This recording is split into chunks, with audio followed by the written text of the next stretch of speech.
नमस्कार दोस्तों, एक बार फिर स्वागत है आप सभी का आपका अपने यूट्यूब चैनल स्टडी लोकपाल। तो देखो भाई, आज है 1 जनवरी 2023 और आप सभी को नए साल की हार्दिक शुभकामनाएं। और आज के इस नए साल के दिन हम आपके लिए लेकर आए हैं एक बार फिर इंटरनेट ऑफ थिंग्स की क्लासेस। आपका सॉफ्टवेयर इंजीनियरिंग का पूरा सिलेबस हो गया है और सारे सब्जेक्ट के आपको एक एक करके सारे सिलेबस और पीडीएफ नोट्स प्रोवाइड कराते जा रहे हैं। लेकिन आप स्टूडेंट अपना रिस्पॉन्स सपोर्ट नहीं दिखाते हैं। कोई भी ज़्यादातर बच्चे क्लास को नहीं देखते हैं। लेकिन मैं उनसे कहना चाहूँगा, देखो एग्ज़ाम आपके नज़दीक है, हो सकता है कि आपके एग्ज़ाम 7 जनवरी से स्टार्ट हो जाएं। तो इसलिए आपसे मैं कहता हूँ, आपके एग्ज़ाम जितने हो सके, आप ये मान कर चलिए कि आपको एग्ज़ाम 7 तारीख को ही देना है। तो इसलिए आप एग्ज़ाम के अनुसार अपनी प्रिपरेशन कीजिए और अच्छे से आप अपना फाइनल सेमेस्टर क्लियर कीजिए। तो यहाँ पर आपका चैप्टर नंबर 3 है, आपको स्क्रीन पर दिखाई दे रहा है, यहाँ पर 3 है और चैप्टर का नाम है आपका आईओटी नेटवर्क, यानी कि इंटरनेट ऑफ थिंग्स नेटवर्क। अब भाई, आईओटी में नेटवर्क क्या होते हैं, इनके बारे में बेसिकली यहाँ पर बात की जाएगी। और ये जो चैप्टर है काफ़ी ज़्यादा इम्पोर्टेंट है आपके लिए। और इस चैप्टर से आपको करीब 10 से लेकर 15 मार्क्स का क्वेश्चन हर बार एग्जाम में पूछा जाता है। तो बेसिकली ये काफ़ी ज़्यादा मोस्ट इम्पोर्टेंट है। और यहाँ पर जो टॉपिक हैं इस चैप्टर में, वो सारे यहाँ पर हमने लिख लिए हैं। पहला है आईओटी नेटवर्क। आईओटी नेटवर्क में आप जानेंगे कि आईओटी नेटवर्क आखिर में क्या होता है। सेकंड है आईओटी नेटवर्क टाइप्स, यानी कि आईओटी जो नेटवर्क होते हैं वो कितने प्रकार के होते हैं उनके बारे में बात करेंगे। जैसे कि यहाँ पर आपका होता है RFID, cellular, Zigbee, LP vans हो गया, वाईफाई, ब्लूटूथ, लोरा, सिगफॉक्स, पीएलई या एनएफसी, ये कई सारे नेटवर्क टाइप्स होते हैं। उसके बाद थर्ड नंबर पर आपका आईओटी नेटवर्क प्रोटोकॉल्स, जिसमें आपको एचटीटीपी, लोरा वैन, ब्लूटूथ, जिगबी आदि हैं, वो सारे पढ़ने हैं। उसके बाद फोर्थ नंबर पर आपका आईओटी डेटा प्रोटोकॉल है, जिसमें आपको M Q T T, CoAP, A M Q P, M2M यानी कि मशीन टू मशीन, और इसे बोलते हैं XMPP। तो ये आपके प्रोटोकॉल हैं। उसके बाद आईओटी कंपोनेंट्स हैं और 6 नंबर पर आपका माइक्रो कंट्रोलर। तो यहाँ पर जो पूरा चैप्टर है वो आपको 3 या 4 लेक्चर में कंप्लीट करा देंगे। आज की इस वीडियो हम आपको ये पूरा कवर कराने वाले हैं, दोनों टॉपिक्स। वीडियो काफ़ी लॉन्ग होने वाली है और वीडियो को आप काफ़ी इजीली से देखेंगे। सभी स्टूडेंट वीडियो को शुरू से एंड तक जरूर देखना। काफ़ी शॉर्ट डेफिनेशन हमने इस चैप्टर में आपको बनाई हैं, लेकिन आपके सिलेबस में काफ़ी जो क्वेश्चन बैंक वगैरह हैं, बुक वगैरह हैं, उनमें काफ़ी लॉन्ग लॉन्ग डेफिनेशन है, लेकिन हमने यहाँ पर शॉर्ट डेफिनेशंस का यूज़ किया है, तो आपको साथ ही साथ याद भी हो जाएंगी। उसके बाद यहाँ पर 2 चैप्टर रह जाते हैं, आपका आईओटी नेटवर्क प्रोटोकॉल हो जाएगा और आईओटी डेटा प्रोटोकॉल हो जाएगा। और ये जो 5 और 6 टॉपिक हैं, ये आपको चौथी क्लास में प्रोवाइड कराए जाएंगे। तो आपका 4 क्लासों में ये प्रोवाइड करा देंगे, आपका पूरा कंप्लीट हो जाएगा। उसके बाद फोर्थ चैप्टर है, उसके बाद उसके बारे में बात करेंगे।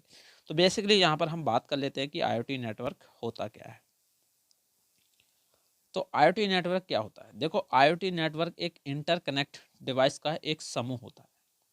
मतलब एक ग्रुप होता है, एक समूह होता है, यह एक कलेक्शन मान लीजिए जो इंटरकनेक्टेड डिवाइस होते हैं, यानी कि जो आपस में डिवाइस होते हैं। यानी कि हम जब भी एक डिवाइस को दूसरे डिवाइस से कनेक्ट करते हैं, उसी को हम आईओटी नेटवर्क कहते हैं। यानी कि एक दूसरे से इंटरकनेक्ट होते हैं, तो उसी को हम आईओटी नेटवर्क कहते हैं। इसमें कोई मनुष्य का भागीदारी नहीं होता है, यानी कि इसमें जो मनुष्य है वो हस्तक्षेप नहीं कर सकता है, दूसरी डिवाइस के साथ कम्युनिकेट करता है। यहाँ पर डेफिनेशन क्या है पूरी समझ लेते हैं। जैसे कि यहाँ पर आईओटी नेटवर्क इंटरकनेक्टेड डिवाइस का एक कलेक्शन यानी कि संग्रह होता है, जो बिना मानव यानी कि जो ह्यूमन होता है, बिना ह्यूमन भागीदारी के दूसरी डिवाइस के साथ कम्युनिकेट करता है। इंटरनेट ऑफ थिंग्स यानी कि जो आपकी इंटरनेट ऑफ थिंग्स यानी कि आईओटी नेटवर्क है, वो बहुत सारे नेटवर्क सम्मिलित होते हैं उसमें। जैसे कि आपका 4G हो गया और अब तो आपका 5G भी स्टार्ट हो चुका है। और ये जो हैं सब आईओटी डिवाइस को सपोर्ट करते हैं, तो इसलिए यहाँ पर आईओटी नेटवर्क में इनको लिया जाता है। जैसे जैसे बदलते समय के साथ उद्योग में क्रांति आती है, वर्तमान उद्योग 4.1 है आपका जो उद्योग इस समय चल रहा है, यानी कि जो आपका इंडस्ट्रियल वर्जन जो इस समय चल रहा है वो 4.1 है और टेलीकॉम टेलीकॉम टेक्नोलॉजी में उन्नति का प्राप्त करता है। जिसने IoT यानी कि इंटरनेट ऑफ थिंग्स का इनोवेशन किया है। IoT यानी कि इंडस्ट्रियल इंटरनेट ऑफ थिंग्स का उद्योग स्वचालन से सुविधाजनक बनाने और स्मार्ट निर्माण को सक्षम करने के लिए बनाया गया है IoT को। IoT निर्माण उद्योग के लिए विशिष्ट मापदंडों पर ध्यान केंद्रित करता है और इसलिए क्रमशः औद्योगिक उत्पादन और उपकरणों के संभावित विकास, उत्पादन, अनुकूलन और रखरखाव को प्रदर्शित करता है। अब उद्योग के लिए IoT टेक्नोलॉजी के केंद्र में नेटवर्क का चुनाव स्मार्ट उत्पादन के साथ IoT की सफलता में महत्वपूर्ण भूमिका निभाता है। ये है आपकी डेफिनेशन। ये आपको डेफिनेशन नहीं है, ये हमने आपको समझाने के लिए लिखा है। डेफिनेशन तो बस आपको इतनी सी लिख देनी है और बकाया आप अपने आप समझदार हैं जो आप लिख सकते हैं। उसके बाद यहाँ पर हम बात करेंगे कि IoT में जो आपके नेटवर्क लेयर्स होते हैं उनके बारे में, कि IoT स्पेस में कितने प्रकार के लेयर्स होते हैं। तो यह चुनने के लिए कि कौन सा नेटवर्क किसी उद्योग की आवश्यकता का उचित समर्थन करता है, यानी कि कौन सी उद्योग आवश्यकता को उचित सपोर्ट करता है, यह सलाह दी जाती है कि IoT स्पेस में नेटवर्क परतों की जानकारी रहे। यानी कि जो आपकी IoT लेयर्स होती हैं, जो नेटवर्क लेयर्स होती हैं, वो जानकारी होती है उनके पास। और IoT में बहुत सी मशीन संचार उपकरण पहचान और संचार हैं। इसके लिए इसका समर्थन करने के लिए एक मजबूत नेटवर्क की आवश्यकता यहाँ पर बनाई जाती है। आपको समझ को सुविधाजनक बनाने के लिए यहाँ एक संरचना है जो IoT तकनीक में नेटवर्क लेयरिंग को चित्रित करती है। ये है इसकी लेयर्स ऑफ प्रोटोकॉल, यानी कि इंटरनेट स्पेस प्रोटोकॉल जिसे बोलते हैं। तो यहाँ पर जो प्रोटोकॉल्स हैं उनके बारे में भी यहाँ पर बात करेंगे। जो IoT नेटवर्क होते हैं वो बेसिकली एक प्रोटोकॉल से, यानी कि रूल्स और रेगुलेशन के तहत वहाँ पर भी वो अपना कार्य करते हैं, जिसमें आपको एप्लीकेशन लेयर, ट्रांसपोर्ट लेयर और नेटवर्क लेयर और लिंक लेयर, ये काफ़ी सारी पढ़ने के लिए मिलेंगी जो हम आपको बता देंगे अगले टॉपिक में। उसके बाद यहाँ पर सेकंड क्वेश्चन जो है काफ़ी ज़्यादा मोस्ट इम्पोर्टेंट है कि IoT नेटवर्क कितने प्रकार के होते हैं और विस्तार पूर्वक उनका वर्णन कीजिए। इस तरह से आपसे क्वेश्चन पूछा जाता है। तो यहाँ पर हमने जो क्वेश्चन आपको बताए थे, जो जितने प्रकार बताए थे, वो सारे प्रकार आपको इसमें बताने वाले हैं। जैसे कि यहाँ पर पहला नंबर है RFID। RFID का फुल फॉर्म क्या होता है? रेडियो फ्रिक्वेंसी आइडेंटिफिकेशन इसका फुल फॉर्म होता है और इसे RFID भी शॉर्ट में कहा जाता है, जिसका उपयोग डेटा को संचारित यानी कि ट्रांसमिट करने के लिए किया जाता है। यानी कि RFID को रेडियो फ्रिक्वेंसी आइडेंटिफिकेशन भी कहा जाता है और जिसका उपयोग डेटा को संचारित यानी कि ट्रांसमिट करने के लिए किया जाता है। अब भाई देखो, डेटा को ट्रांसमिट करने के लिए RFID एक रेडियो सिग्नल का यहाँ पर यूज़ करता है, यानी कि एक रेडियो सिग्नल होते हैं उनके उपयोग से यहाँ पर ये डेटा को ट्रांसमिट करता है। इसके अलावा RFID जो होता है वो आपका जो रियल टाइम डेटा होता है उसे ट्रैक करने के लिए यहाँ पर उसको यूज़ करता है। अब यहाँ पर RFID के कुछ फ़ायदे हैं और कुछ नुकसान भी हैं। तो यहाँ पर पहला फ़ायदा इसका यही है कि इसकी मदद से जो रियल टाइम डेटा होता है उसे ट्रैक किया जा सकता है। और दूसरा पॉइंट है कि इसमें यूज़र का डेटा सिक्योर रहता है, यानी कि काफ़ी ज़्यादा सिक्योर्ड आपका डेटा इसमें रहता है, काफ़ी सुरक्षित रहता है। तो ज़्यादा बड़ा बड़ा नहीं है, जो शॉर्ट शॉर्ट है वो ही हम यहाँ पर लिखे हैं। और यहाँ पर नुकसान की बात करें तो यह तकनीकी जो होती है आपकी RFID, वो ज़्यादा एक्सपेंसिव होती है, यानी कि महंगी होती है, कॉस्टली होती है और इसको सेटअप करने में काफ़ी ज़्यादा समय भी लगता है। तो ये आपको दो दो पॉइंट याद रखने हैं बेसिकली। उसके बाद यहाँ पर सेकंड नंबर पर है सेल्यूलर। सेल्यूलर आपने बेसिकली आप सेल्यूलर के बारे में जानते होंगे। और सेल्यूलर एक तरह का नेटवर्क होता है जिसका उपयोग यूज़र को बेहतर वॉइस कॉल और वीडियो स्ट्रीमिंग की सुविधा प्रदान करने के लिए किया जाता है। आपने देखा होगा आपके पास एंड्रॉयड मोबाइल है, हमारे पास भी एंड्रॉयड मोबाइल है। जब भी हम किसी से वीडियो कॉल वगैरह करते हैं तो वो सारी सुविधाएं आपको सेल्यूलर यानी कि नेटवर्क की तरह से ही प्रोवाइड कराई जाती हैं। अब यहाँ पर जिस जिसकी वजह से यूज़र लाइव वीडियो को आसानी से देख सकता है वो आपका सेल्यूलर होता है। इसके अलावा सेल्यूलर का उपयोग वस्तुओं को ट्रैक करने यानी कि उन्हें चेक करने के लिए किया जाता है। उदाहरण के लिए अगर कार में म्यूजिक सुनना है आपको और रोड में ट्रैफिक को देखना है तो सारी चीज़ों को देखने के लिए आपको सेलुलर का यूज़ करना पड़ता है। अब यहाँ पर सेलुलर नेटवर्क के कुछ फ़ायदे और नुकसान हैं। जैसे कि यहाँ पर पहला फ़ायदा यही है इसका कि सेलुलर नेटवर्क यूज़र को वॉइस और डेटा सर्विस प्रदान करता है, जिसकी वजह से यूज़र को वॉइस कॉल और वीडियो स्ट्रीमिंग की सुविधा प्राप्त होती है या प्रदान होती है। दूसरा पॉइंट है कि सेलुलर नेटवर्क को मेंटेन करना काफ़ी आसान है, यानी कि काफ़ी ज़्यादा कॉस्टली नहीं है, बस आपको। तीसरा पॉइंट है कि सेलुलर नेटवर्क ज़्यादा मात्रा में एनर्जी का कंज्यूमेशन नहीं करते हैं, यानी कि इसे एनर्जी की खपत भी ज़्यादा नहीं करते हैं आपके ये सेलुलर, अर्थात इसमें जो बिजली होती है वो काफ़ी ज़्यादा कम खर्च होती है। अब यहाँ पर नुकसान के बारे में बात कर लेते हैं। नुकसान की बात की जाए तो पहला पॉइंट यही है इसका कि सेलुलर नेटवर्क की जो इंफ्रास्ट्रक्चर होती है उसे सेटअप करने में ज़्यादा पैसे, यानी कि कुछ कॉस्टली खर्चा करना पड़ता है इसके इंफ्रास्ट्रक्चर में। दूसरा पॉइंट है कि सेलुलर नेटवर्क वायरलेस नेटवर्क होते हैं। भाई वायरलेस नेटवर्क है, इन्हें कोई केबल की ज़रूरत नहीं है, आपको विशेष ध्यान रखना है। और जो आपका RFID है वो भी एक वायरलेस नेटवर्क है, तो इसलिए अगर वातावरण ख़राब होता है तो ये सेलुलर नेटवर्क को प्रभावित कर सकता है। तीसरा पॉइंट है कि सेलुलर नेटवर्क वायर्ड नेटवर्क की तुलना में कम डेटा का ट्रांसफ़र करते हैं। अब यहाँ पर वायर्ड नेटवर्क होगा आपको तो डायरेक्ट डेटा जाएगा, लेकिन यहाँ पर वातावरण का कुछ संतुलन बिगड़ता रहता है, तो उस कारण यहाँ पर जो सेलुलर नेटवर्क होता है वो डेटा का ट्रांसमिशन कम करता रहता है।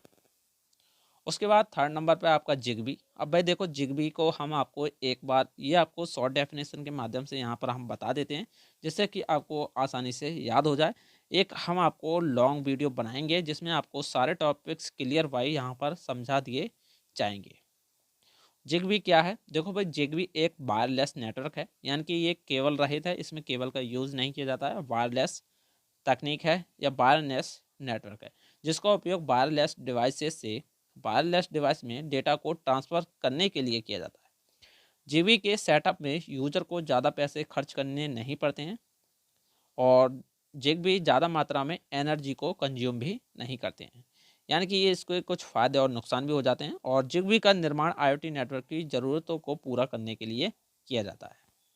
अब यहाँ पर जिगबी के कुछ एडवांटेज और डिसएडवांटेज हैं, जैसे कि जिगबी टेक्नोलॉजी का सेटअप करना यूज़र के लिए काफ़ी ज़्यादा ईजी है, ये हमने पहले ही पढ़ चुका है। दूसरा पॉइंट है कि जिगबी को यूज़र के द्वारा आसानी से कंट्रोल भी किया जा सकता है। तीसरा पॉइंट है कि जिगबी टेक्नोलॉजी ज़्यादा एक्सपेंसिव नहीं है, यानी कि कॉस्टली नहीं है, काफ़ी कम खर्चीली है आपकी ये जिगबी। और नुकसान की बात की जाए तो इसमें दो ही नुकसान होते हैं ज़्यादातर। जिगबी का जो ट्रांसमिशन रेट होता है वो काफ़ी ज़्यादा लो होता है, यानी डेटा को जो ट्रांसफ़र करते हैं हम उसमें काफ़ी ज़्यादा समय लगता है और वक्त भी काफ़ी ज़्यादा कंज्यूम होता है। दूसरा पॉइंट है कि जिगबी अधिक दूरी को कवर नहीं कर पाते, यानी कि जो इनकी रेंज होती है वो काफ़ी कम होती है, इनके द्वारा लंबी दूरी में डेटा को ट्रांसफ़र नहीं किया जा सकता है। तीसरा पॉइंट है कि जिगबी टेक्नोलॉजी को मेंटेन करना यूज़र के लिए काफ़ी ज़्यादा मुश्किल होता है। उसके बाद यहाँ पर है आपका ब्लूटूथ। ब्लूटूथ के बारे में बेसिकली आपको पता होगा, और इसकी रेंज भी आपको पता होगी कि 100 मीटर इसकी रेंज होती है। तो आपको ये बेसिकली बातें हैं, जो छोटी छोटी बातें हैं जो बेसिकली आपको याद होंगी, तो इसलिए यहाँ पर हमने नहीं कवर की हैं। और यहाँ पर ब्लूटूथ के बारे में जान लेते हैं एक बार फिर से, कि ब्लूटूथ एक वायरलेस नेटवर्क है, यानी कि इसमें केबल का यूज़ नहीं होता है, जिसका उपयोग डेटा और फाइल्स को एक डिवाइस से दूसरे डिवाइस में ट्रांसफ़र करने के लिए किया जाता है। भाई देखो, ब्लूटूथ के बारे में आप अपने पास से भी लिख सकते हो। ब्लूटूथ के बारे में बच्चा बच्चा जानता है कि ब्लूटूथ आखिर में होता क्या है।